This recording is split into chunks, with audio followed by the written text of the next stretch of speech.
Hello guys, welcome to first step future India. இன்றைக்கி நம்ம பார்க்க போகிறது geography NCERT class 11 India physical என்விரான்மெண்ட்டில் சாப்டர் 4 பார்ட் 4 தான் பார்க்க போகிறோம். ஸோ பார்ட் 1, பார்ட் 2, பார்ட் 3 பார்த்துட்டு நீங்கள் இங்கே வரும்போது கண்டிப்பாக உங்களுக்கு ரொம்ப புரியும். ஆனால் ஏதாவது பிரேக் எடுத்திருந்தாலும் கூட ஜஸ்ட்டு என்சிஆர்டிலேயோ இல்லை என்னோடய பழைய வீடியோஸையோ ஒரு தடவை நல்லா பார்த்துட்டு இதை பாருங்கள், ஏதாவது கேப் விட்டுருந்ததுன்னா. ஏன்னா இந்த கான்செப்ட்டுங்கிறது ஒரு கண்டினியூஸ் கான்செப்ட்டு. நீங்கள் முன்னாடி இருக்கிற வீடியோஸை நல்லா பார்த்துட்டு இங்கே வரும்போது தான் உங்களால் இந்த கான்செப்டை ப்ராப்பராக புரிஞ்சுக்க முடியும். ஏன்னா எல்லாமே கண்டினியூஸாக இருக்கிறது தான். முன்னாடி சொன்னதை நான் இந்த வீடியோவில் பெருசாக எக்ஸ்பிளைன் பண்ண மாட்டேன், மேலாப்பில் சொல்லிட்டு போயிருப்பேன். அதனால் அதை பார்த்துட்டு இங்கே வந்தீங்கன்னா தான் உங்களுக்கு தெளிவாக புரியும். ஸோ இப்போ வீடியோக்குள்ளே போகலாம். அடுத்த டாபிக் என்னென்னா ரிதம் ஆஃப் சீசன். மொத்தம் இந்தியாவில் பார்த்தோன்னா 4 விதமான சீசன் இருக்குது. Cold weather season, hot weather season, south west monsoon season and retreating monsoon season சொல்கிறோம். இதில் கோல்டு வெதர் சீசனும் ஹாட் வெதர் சீசனும் நம்ம கம்பேரிட்டிவாக படித்தா ரொம்ப ஈஸியாக இருக்கும். அதனால் ஃபஸ்ட்டு நம்ம கோல்டு வெதர் சீசன் நல்லா படிச்சிட்டோம், புரிஞ்சிருச்சு அப்படின்னா ஹாட் வெதர் சீசன் கண்டிப்பாக உங்களுக்கு ஈஸியாக புரியும். இப்போது கோல்டு வெதர் சீசனை எடுத்து பார்த்தோன்னா 3 விஷயத்தை வச்சு சொல்லியிருக்காங்க. ஃபஸ்ட் ஒன் வந்து டெம்பரேச்சர், செகண்ட் ஒன் வந்து pressure and wind, third one வந்து ரெயின்ஃபால் வச்சு சொல்லியிருக்காங்க. இந்த கோல்டு வெதர் சீசனில் ஃபஸ்ட்டு டெம்பரேச்சர் எப்படி இருக்குங்கிறத நம்ம 2ஆக பிரிச்சுக்கலாம் இந்தியாவை. நார்த் இந்தியாவில் பார்த்தோன்னா மிட் நவம்பர்லேருந்து ஜான்வரி வரைக்கும். ஸோ நவம்பர் டு ஜான்வரி எப்படி இருக்குன்னு பார்த்தோன்னா ஃப்ரீசிங் பாயிண்ட்டை கூட டச் பண்ணலாம், எஸ்பெஷலி பஞ்சாப் அண்ட் ராஜஸ்தான் ஏரியாவில். இதுக்கு காரணம் என்ன, ஏன் நார்த் இந்தியாவில் மட்டும் இந்த ஃப்ரீசிங் பாயிண்ட்டை அட்டாச் பண்ணுறாங்க அப்படின்னு பார்த்தோன்னா, ஃபஸ்ட்டு இங்கே சீ இன்ஃப்ளூயன்ஸ் சுத்தமாக கிடையாது, இங்கே எல்லாமே லேண்டு தான் இருக்குது. செகண்ட் விஷயம், ஹிமாலயாஸ்லேருந்து வரக்கூடிய ஸ்னோஃபால். தேர்ட் விஷயம், கோல்டு விண்ட்ஸ் காஸ்பியன் சீலேருந்தும் தர்க்மெனிஸ்தான்லேருந்தும் வருது. அதாவது நார்த் வெஸ்ட்லேருந்து கோல்டு விண்டு இந்த இடத்துல, அதாவது இங்கே நார்த் வெஸ்ட் ரீஜனுக்கு வருது. எங்கேருந்து வருது? காஸ்பியன் சி அண்ட் தர்க்மெனிஸ்தான்லேருந்து வருது. ஓகேங்களா? ஸோ நான் திரும்ப ஒரு தடவை சொல்கிறேன். நார்த் இந்தியாவை நம்ம இப்படி பிரிக்கும்போது நார்த் இந்தியாவில் கோல்டு வெதர் சீசனில் ஃப்ரீசிங் பாயிண்ட் கூட டச் பண்ணோம். அதுக்கு 3 ரீசன்ஸ் இருக்குது.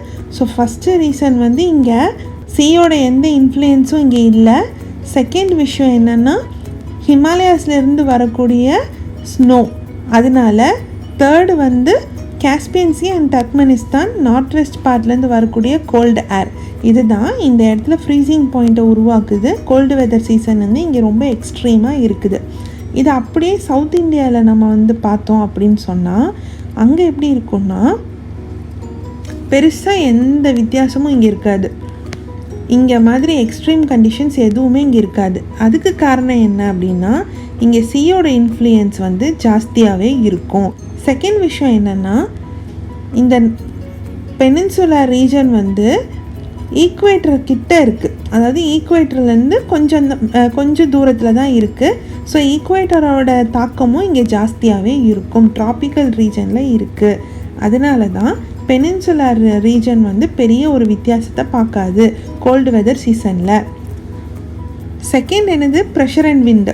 ப்ரெஷர் அண்ட் விண்டு எடுத்துக்கிட்டோன்னா இந்த டைமில், அதாவது டிசம்பர் எண்டில் சன்னோட வெர்டிக்கல் ரேஸ் சதர்ன் ஹெமிஸ்பியரில் இருக்கக்கூடிய ட்ராபிக் ஆஃப் கேப்ரிகானில் படும். அப்படி படும்போது இந்த நார்த்தன் பிளெயின்ஸ் இருக்குது இல்லையா, இங்கே ஹை ப்ரெஷரும், சவுத் இந்தியா இருக்குது இல்லையா, இந்த சவுத் இந்தியாவில் லோ ப்ரெஷரும் இருக்கும். அப்போ நான் ஆல்ரெடி சொல்லியிருக்கேன், ஹை ப்ரெஷர்லேருந்து லோ ப்ரெஷருக்கு தான் ட்ராவல் பண்ணோம் அப்படின்னு சொல்லியிருக்கேன். அப்போது விண்டு இங்கே நார்த் வெஸ்ட்லேருந்து இந்தியன் ஓஷனுக்கு ட்ராவல் பண்ணுது. இப்படி லோ ப்ரெஷர் கிரேடியன்ட்னால இன்னொரு விஷயமும் நடக்கும். லைட் விண்டாக இருக்கும் இல்லையா, அதாவது ரொம்ப வீக்காக இருக்கிற விண்ட்ஸ் எல்லாமே அவுட்வார்டுக்கு போக ஆரம்பிச்சிடும். இதுக்கு நடுவில் டோப்போகிராஃபியும் இதை நிறையவே இன்ஃப்ளூயன்ஸ் பண்ணும். இந்த மாதிரி டைமில் இந்த கங்கா பிளெயினில் எப்படிப்பட்ட விண்ட்ஸ் இருக்கும் அப்படின்னு பார்த்தா, கங்கா பிளெயினில் வெஸ்டர்லி அண்ட் நார்த் வெஸ்டர்லியை நம்ம பார்க்கலாம். அதே மாதிரி இந்த westerly and north westerly winds வந்து கங்கா பிரம்மபுத்திரா டெல்டா கிட்ட வரும்போது நார்த்தர்லியாக மாறிடுது.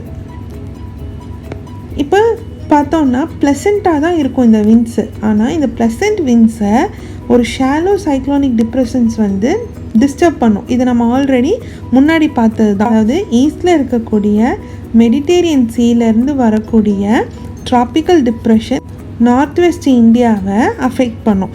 அப்போது இங்கே ப்ளசண்ட்டாக இருக்கக்கூடிய வின்டர் வந்து கொஞ்சம் ஹை லெவலில் அஃபெக்ட் ஆகும் அப்படின்னு சொல்கிறாங்க. இதுதான் கோல்டு வெதர் சீசனில் நடக்கக்கூடிய ப்ரெஷர் அண்ட் விண்ட்ஸோட பேட்டர்ன். அடுத்தது நம்ம ரெயின்ஃபால் எடுத்து பார்க்கும்போது பொதுவாக கோல்டு வெதர் சீசனில் ரெயின்ஃபாலை நம்ம பார்க்க முடியாது. ஆனால் இதுக்கு எக்ஸப்ஷன்ஸும் இருக்குது. என்னென்ன எக்ஸப்ஷன்ஸ் அப்படின்னு நம்ம பார்த்தோன்னா, பஞ்சாப், ஹரியானா, டெல்லி, வெஸ்டர்ன் உத்தரப்பிரதேஷ் இங்கெல்லாம் உருவாகக்கூடிய வீக் டெம்பரேச்சர்னால, அதாவது இங்கே ஹை ப்ரெஷராக இருக்கும்னு நான் சொன்னேன்ல, ஹை ப்ரெஷர்னால் டெம்பரேச்சர் வந்து கம்மியாக இருக்கும். இந்த வீக் டெம்பரேச்சர்னால மெடிட்டேரியன் சீலேருந்து வரக்கூடிய அந்த காற்றுனால உருவாகிற ரெயின்ஃபால் இருக்கு இல்லையா, அது வந்து ஒரு சைக்ளோனை உருவாக்குது. அந்த சைக்ளோன் உருவாகும்போது ரெயின்ஃபால் உருவாகுதுன்னு சொல்கிறாங்க. இந்த ரெயின்ஃபால் வந்து மெயினாக ராபி க்ராப்ஸை க்ரோ பண்ணுறவங்களுக்கு அட்வான்டேஜாக இருக்கும் அப்படின்னு சொல்கிறாங்க. இது எக்ஸப்ஷன் நம்பர் 1. எக்ஸப்ஷன் நம்பர் 2 என்னென்னா,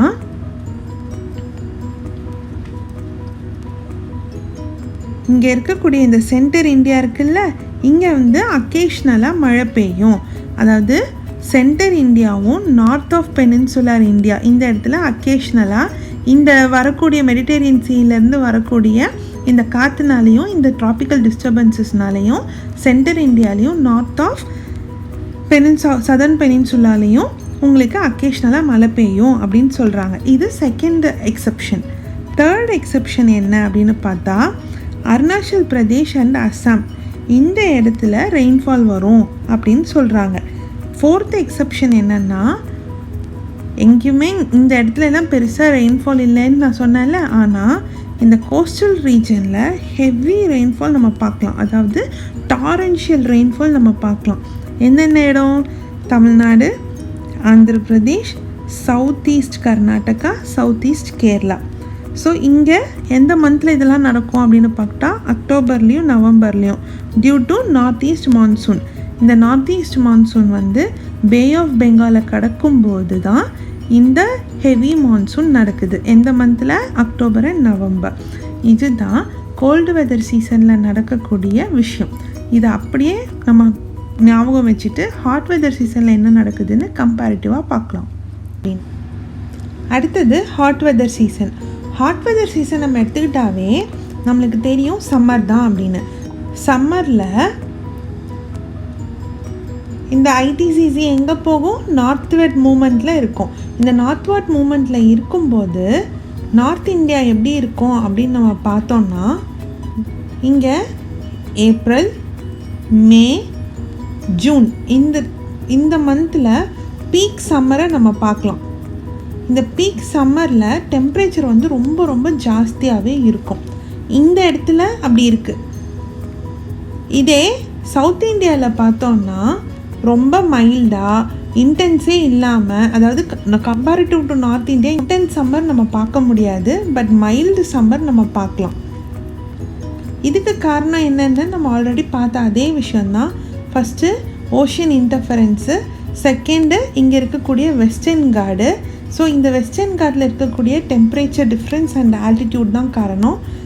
அப்புறம் இது வந்து ஒரு விண்ட்வார்ட் சைடாகவும் இருக்குது, அதாவது ஒரு வாட்டர் டிவைடாகவும் ஒரு கிளைமேட் டிவைடாகவும் இருக்குது. நெக்ஸ்ட்டு கோஸ்டல் ரீஜன், அதாவது ஐசோதர்ம்ஸ் வந்து இங்கே கோஸ்ட்டுக்கு பேரலாகவும் இருக்குது. இந்த கோஸ்ட் இருக்குது இல்லையா, அதுக்கு ஐசோதர்ம்ஸ் வந்து பேரலாகவும் இருக்குது. இதெல்லாம் தான் இங்கே, அதாவது சதர்ன் பெனின்சுலாவில் டெம்பரேச்சர் மைல்டாக இருக்க காரணம். வேறஸ் இங்கே எக்ஸ்ட்ரீம் ஹாட், எக்ஸ்ட்ரீம் சம்மர் நம்ம பார்க்க முடியும் நார்த் இந்தியாவில். ஓகேவா? அடுத்த ப்ரெஷர் அண்ட் விண்ட்ஸ் எடுத்து பார்த்தோன்னா, இந்த ஐடிசி வந்து நார்த்வார்டுக்கு ஷிஃப்ட் ஆகுதுன்னு நம்ம பார்த்தோம் இல்லையா, அந்த ஐடிசி நார்த்வார்டுக்கு ஷிஃப்ட் ஆகிறதுனால சர்ஃபேஸ் சர்க்குலேஷன் ஆஃப் விண்ட்ஸை வந்து அதிகமாக அட்ராக்ட் பண்ணும். அதனால் நார்த் இந்தியாவில் ஏர் ப்ரெஷர் ரொம்பவே கம்மியாகும். ஏர் ப்ரெஷர் வந்து அதிகமாக கம்மியாகும்போது டெம்ப்ரேச்சர் ஜாஸ்தி ஆகும். அப்போது டெம்ப்ரேச்சர் ஜாஸ்தி ஆகும்போது இங்கே ட்ரை அண்ட் ஹாட் விண்ட்ஸை நம்ம பார்க்கலாம். எஸ்பெஷலி இந்த நார்த் வெஸ்ட் பார்ட்டில் இங்கே லூ விண்ட்ஸ் அப்போ இருக்கும். இந்த லூ விண்ட்ஸும் ட்ரை அண்ட் ஹாட் விண்ட்ஸும் ஒரு டஸ்ட்ரோமை உருவாக்கும். இது எந்த மந்தில் வரும் அப்படின்னு பார்த்தா மே மந்தில் தான் மெயினாக வரும் இந்த டஸ்ட்ரோம். இந்த டஸ்ட்ரோம் வந்து எந்தெந்த ஏரியாவில் நம்ம பார்க்கலாம் அப்படின்னு பார்த்தோன்னா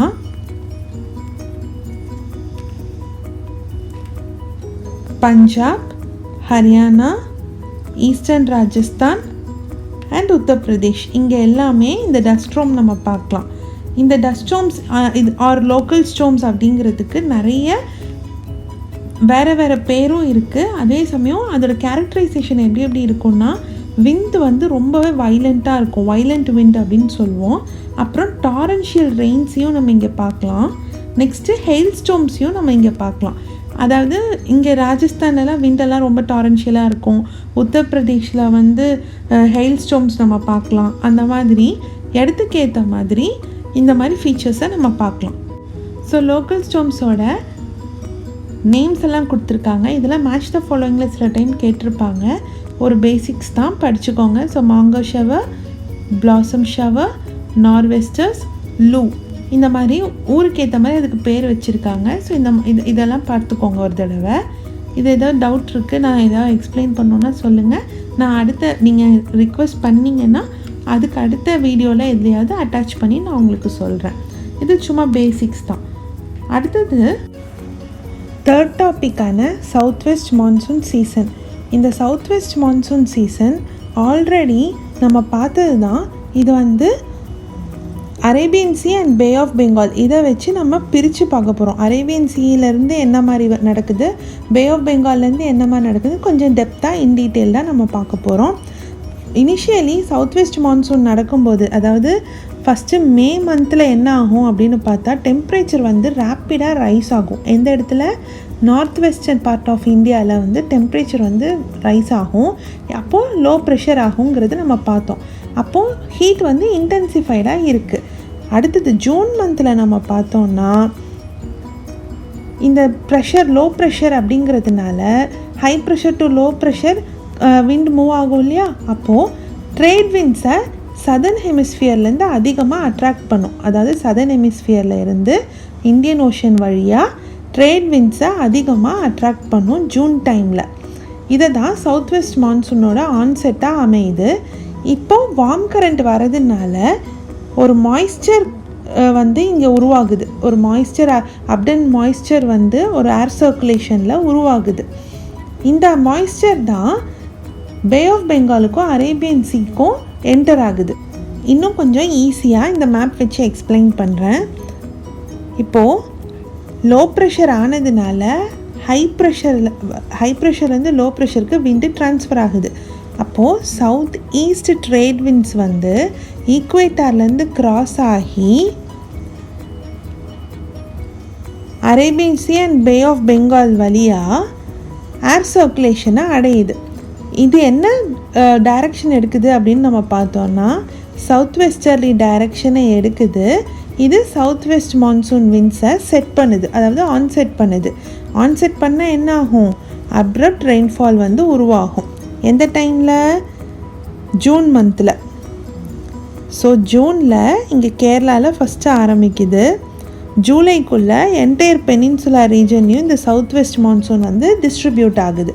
இதுதான் wind movement from sea to land, south west monsoon winds. இப்போ இது பே ஆஃப் பெங்காலில் எப்படி இருக்குது, அரேபியன் சீயில் எப்படி இருக்குன்னு தனித்தனியாக பார்க்கலாம்.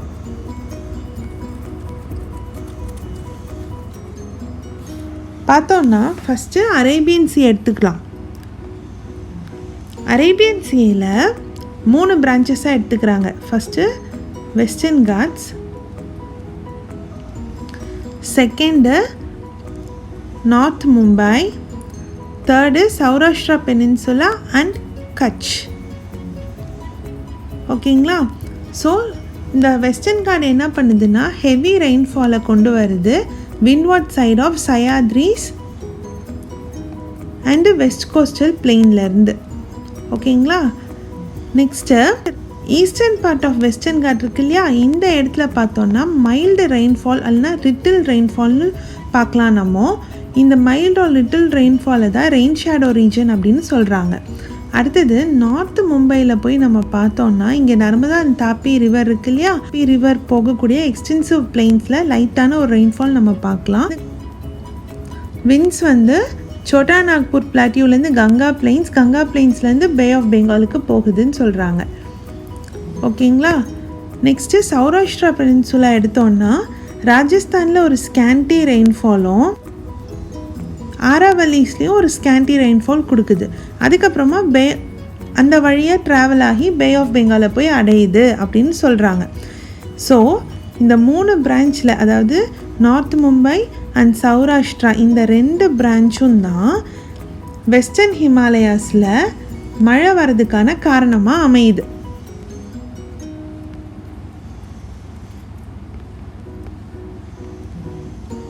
அடுத்தது பே ஆஃப் பெங்காலை வச்சு நம்ம பார்த்தோம் அப்படின்னு சொன்னால், ஃபஸ்ட்டு இங்கேருந்து வரக்கூடிய காற்று மியான்மர்லேயும் பங்களாதேஷ்லேயும் தான் ஃபஸ்ட்டு வந்து மழை வர்றதுக்கு காரணமாக இருக்குது.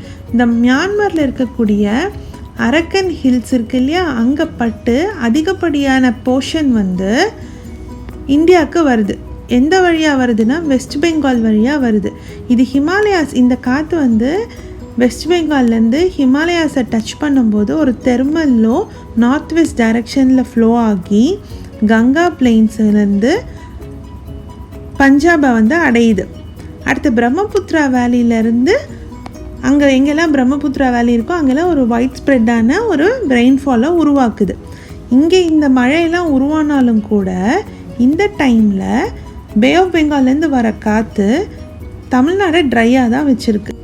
2 ஃபேக்டர்ஸில் ஃபஸ்ட்டு ஃபேக்டர் என்னென்னா கோஸ்ட்டு வந்து பேரலல் டு பே ஆஃப் பெங்காலில் இருக்கிறதுனாலையும், செகண்ட் வந்து தமிழ்நாடு வந்து ரெயின் ஷேடோ ரீஜனில் இருக்கிறதுனாலையும், அதாவது வெஸ்டர்ன் காட்ஸோட ஈஸ்டர்ன் சைடில் இருக்கிறதுனாலையும் தான் ரீசன்.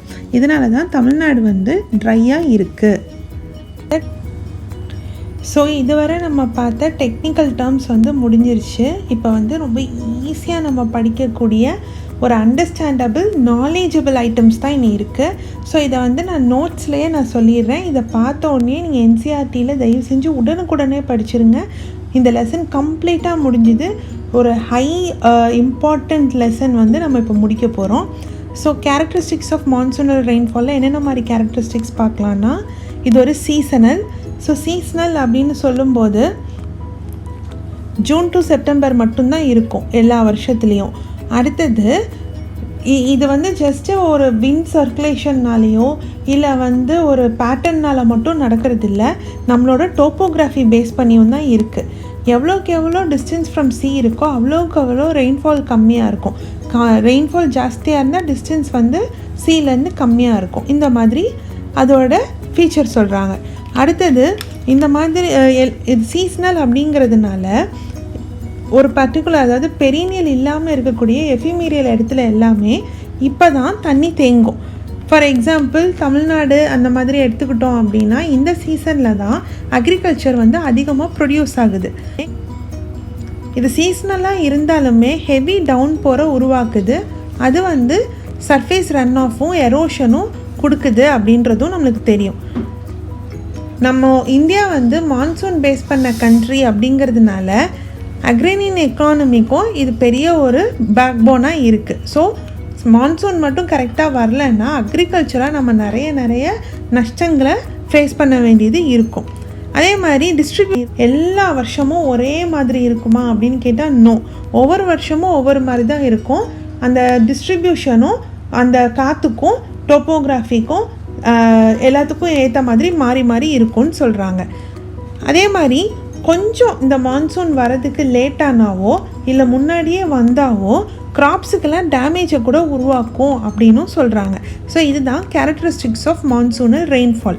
அடுத்தது 4th டாப்பிக்கான season of retreating monsoon. So retreating மான்சூன்னா என்ன அப்படின்னு பேசிக்காக சொல்லணுன்னா, ஸ்கை வந்து டோட்டல் கிளியராக இருக்கும், ஒரு சின்ன பாஸ், அதுதான் நான் ஈஸியாக சொல்லணுன்னா சொல்லுவேன். அக்டோபர் அண்ட் நவம்பர் டைமில் தான் இந்த மான்சூன் ரீட்ரீட் நடக்கும். இதை வந்து நம்ம எப்படி தெரிஞ்சுக்கலான்னா, ஸ்கையெல்லாம் கிளியராகவும் டெம்பரேச்சர் வந்து இன்க்ரீஸ் ஆகும், ஆனால் லேண்டெல்லாம் மாய்ஸ்டாகவே இருக்கும். இந்த மாதிரி டைமில் நம்ம வந்து மான்சூன் ரீட்ரீட் ஆகுதுங்கிறத தெரிஞ்சுக்கலாம். செப்டம்பர் எண்டில் சவுத் வெஸ்ட் மான்சூன் கொஞ்சம் கொஞ்சமாக வீக் ஆகுது. அப்போது ஏன் வீக் ஆகுது அப்படின்னு பார்த்தா, ஐடிசிசி வந்து சவுத்வார்டா சதர்ன் ஹெமிஸ்ஃபியரை நோக்கி நவர ஆரம்பிக்குது. அப்போது ப்ரெஷர் வந்து கங்கா பிளெயினில் லோவாக இருக்கும். அப்படி லோவாக இருக்கும்போது மான்சூன் வந்து Rajasthan, Gujarat, western Ganga plain, central Highlands இங்கே இருந்து மான்சூன் கொஞ்சம் கொஞ்சமாக வித்ட்ரா ஆகுது. மந்த்து வைஸ் பார்த்தோன்னா அக்டோபர் டைமில் பே ஆஃப் பெங்காலில் ஒரு லோ ப்ரெஷரை வந்து உருவாக்குது. நவம்பர் டைமில் கர்நாடகா அண்ட் தமிழ்நாடு வழியாக மூவ் ஆகி டிசம்பர் மிடில் டோட்டலாக லோ ப்ரெஷர் சென்டரை உருவாக்குது பே ஆஃப் பெங்காலில். இதைத்தான் அக்டோபர் ஹீட் அப்படின்னு சொல்கிறாங்க. அதாவது வெதர் ரொம்ப அப்ரெசிவ் ஹீட்டாக இருக்கும், அதை தான் அக்டோபர் ஹீட் அப்படின்னு சொல்கிறாங்க. இதே நார்த் இந்தியாவில் பார்த்தோன்னா டெம்பரேச்சர் வந்து கம்மியாக தான் இருக்கும், ஆனால் ட்ரையாகவும் இருக்கும். நெக்ஸ்ட்டு ஈஸ்ட் பெனின்சுலா, ஈஸ்ட் சைடில் பார்த்தோன்னா ரெய்னியாக இருக்கும் அப்படின்னு சொல்கிறாங்க. அக்டோபர் அண்ட் நவம்பர் சீசன் தான் ரெய்னியஸ்ட் மந்த் ஆஃப் த இயர் அப்படின்னு சொல்கிறாங்க. ஏன் வந்து ரெய்னியஸ்ட் மந்த் ஆஃப் த இயர் அப்படின்னு சொல்கிறாங்கன்னா, அந்தமான் சீல இருந்து சைக்ளோனிக் டிப்ரெஷன் உருவாகுது, அது டிஸ்ட்ரக்டிவான ரெயின்ஸை கொடுக்குது அப்படின்னு சொல்கிறாங்க. எந்தெந்த ரிவர் சிஸ்டமில் வந்து இந்த ஹெவி ரெயின் இருக்கும் அப்படின்னு பார்த்தா கோதாவரி, கிருஷ்ணா, காவேரி, இதுதான் டார்கெட் அதிகமாக பண்ணியிருக்கோம். அதர் பிளேசஸ் அப்படின்னா west Bengal, Bangladesh, Myanmar, Coromandel coast, இந்த இடம்லாம். நெக்ஸ்ட்டு லெஸ் ஃப்ரீக்வெண்ட், ரொம்ப ரொம்ப லைட்டாக இந்த விஷயங்களை பார்க்கலாம் அப்படின்னா அரேபியன் சி ஓரியன்டாக இருக்கக்கூடிய இடத்துல ஒரு லெஸ் ஃப்ரீக்வெண்ட் ஸ்டோம்ஸை நம்ம பார்க்கலாம். Next traditional seasons. இந்தியாவில் ட்ரெடிஷ்னலாக சீசனுக்கு 6 பேர் வச்சுருக்காங்க. என்டையர் வருஷத்தையுமே மொத்தமாக 2 months 6 சீசனில் பிரிக்கிறாங்க. என்னென்னா வசந்தா, கிரிம்ஷா, வர்ஷா, சாரதா, ஹேமந்தா, சிஷிரா, இதெல்லாம். Next climatic regions of India. இதை எடுத்து நம்ம பார்த்தோன்னா 5 மேஜர் கிளைமேட்டிக் ஸ்கீமாக பிரிக்கிறாங்க அண்டர் கோப்பன் ஸ்கீமில். என்னென்ன ஸ்கீம் அப்படின்னு பார்த்தோன்னா tropical, dry, warm temperature, cool temperature and ice climate அப்படின்னு. இது போக சப்டைப்ஸும் இருக்குது. ஜஸ்ட்டு நீங்கள் ஒரு கிளான்ஸ் பாருங்கள், ரொம்ப ஜஸ்ட்டு ஒரு கிளான்ஸ் பார்த்தா போதும். ஸோ மான்சூன் வந்து நம்ம கரெக்டாக வந்துச்சுன்னா என்னென்ன பெனிஃபிட்ஸ் அக்ரிகல்ச்சரில் இருக்கும், கொஞ்சம் லேட்டானாவோ இல்லை முன்னாடியே வந்தால் என்னென்ன ப்ராப்ளம்ஸ் இருக்கும் அப்படிங்கிறத ரொம்ப சிம்பிளாக நார்மலாக கொடுத்துருக்காங்க. கதையாக தான் இருக்குது, படித்து பாருங்கள். புரியலன்னா கேளுங்க, கண்டிப்பாக நான் சொல்கிறேன். அடுத்த குளோபல் வார்மிங். இப்போது முதல்ல வந்து ஜாகிரஃபியில் பார்த்தா நம்ம இந்தியா வந்து ஒரு போலார் ரீஜனாக தான் இருந்திருக்கு. இப்போ நம்ம ட்ராபிக்கலாகவும் பாதி வந்து போலாராகவும் இருக்கும். இது எல்லாத்துக்கும் காரணம் என்னென்னா குளோபல் வார்மிங் தான், கிளைமேட் சேஞ்ச் தான் அப்படின்னு சொல்கிறாங்க. ஸோ மெல்டிங் ஆஃப் ஸ்னோ நடக்கிறதுனால, க்ரீன் ஹவுஸ் எஃபெக்ட்னால, ஆந்த்ரோபோஜெனிக் ஆக்ஷன்ஸ்னால எப்படியெல்லாம் குளோபல் வார்மிங் அதிகமாகுது, அப்படி அதிகமாகிறதுனால கிளைமேட் சேஞ்ச் எப்படி ட்ரிகர் ஆகுது, அப்படி கிளைமேட் சேஞ்ச் ட்ரிகர் ஆகுறதுனால நம்மளுக்கு எவ்வளோ ப்ராப்ளம்ஸ் வருது, ஹெல்த் வைஸாகவும் சரி நம்மளுக்கு எக்கனாமிக்கலாகவும் சரி எப்படி ஹிட் ஆகுதுங்கிறது தான் ரொம்ப சிம்பிளாக பேசிக்காக தான் கொடுத்துருப்பாங்க. ஸோ இதோட இந்த லெசன் முடியுது. உங்களுக்கு ஏதாவது டவுட் இருக்குது, ஏதாவது நான் வந்து எக்ஸ்பிளைன் பண்ணணும் அப்படின்னா தயவு செஞ்சு கமெண்ட் செக்ஷனில் வந்து சொல்லுங்கள். இந்த வீடியோ பிடிச்சிருக்கு அப்படின்னா கண்டிப்பாக வந்து லைக் பண்ணுங்கள், உங்களை மாதிரி படிக்கிறவங்களுக்கு ஷேர் பண்ணுங்கள். ஆல் தி வெரி பெஸ்ட், நல்லா படிங்க. தேங்க்யூ.